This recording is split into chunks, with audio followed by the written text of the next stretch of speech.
আল্লাহ বলেন আমার আযাব বড় ভয়ঙ্কর আযাব। অতএব আমার বাপ, প্রত্যেকটা গুনাহ অহংকার, প্রতিটা গুনাহ কি বলেন না?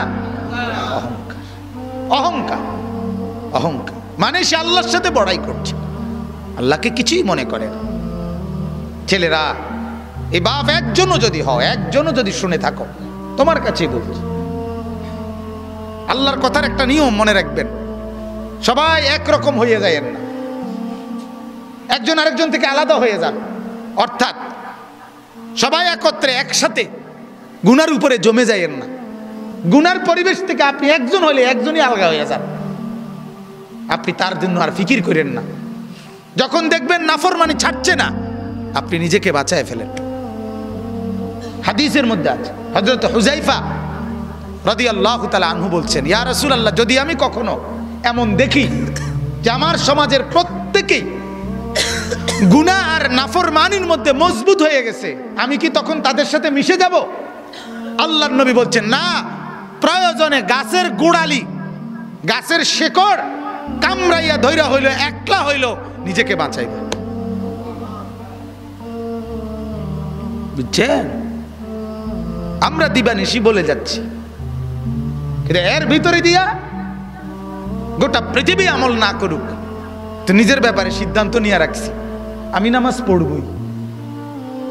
আমার শায়েখ আল্লামা মুফতি মুশতাকুন নবী সাহেব বলে এই কথা, যে জিকিরের কথা আমি দিন রাত বলে যাচ্ছি, আর বলার দ্বারা যে পড়ছে তো পড়ছে, কিন্তু কেউ যদি না পড়ে, আমি মুশতাকুন নবী সিদ্ধান্ত নিয়ে রাখছি আমি জিকির করবই। হুজুরের কথা এটা, আমি এটা করবই, বাকি অন্য করেও বলতেছি।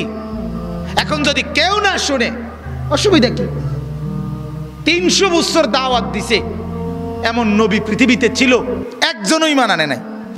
হাদিসে আছে, বুঝেন নাই? একজনও কি আনে নাই? কিছে? ওই নবী মার গেছে নাকি? ওই নবী বাদ। সূরা ইয়াসিনের মধ্যে আছে 3 জন নবী একত্রে দাওয়াত দিছে, 3 জন রাসূল। ফাআযাযনা বিসালিসিন, তৃতীয় জনকে দেওয়ার পরে 3 জন রাসূল, 3 জন রাসূলের দাওয়াতে ঈমান আনছে শুধু একজন। ওয়াজাআ মিন আকসাল মাদিনাতি রাজুলুন ইয়াসআ, একজন। কি হইছে এতে? এজন্য বাপ, এটা ফিকির করা আমার দ্বারা যেন অহংকার না হয়। আমি অনুরোধ করছি, আপনারা যারা শেষবারে বসলেন, আল্লাহ আপনাদের উপরে রহম করেন। আপনাদের কাছে অনুরোধ বাজার, যখনই কোরআনের কথা শুনবেন, আল্লাহর কথা শুনবেন, দিল সাফ করে বসবেন, নিয়ত করে বসবেন। 6 ঘন্টা না শুনলেন, 1 ঘন্টাই যখন শুনবেন, একদম ফারেক হইয়া, কোন দোস্ত বন্ধু লগে না লইয়া, একলা চুপচাপ শুনবেন। বন্ধুকে বলে দিবেন, তুই আনতে সর, আমি আমার কথাই শুধু শুনবো। এখন দেখবেন এতে ফায়দা হয়, এতে ফায়দা হয়, উপকার হয়।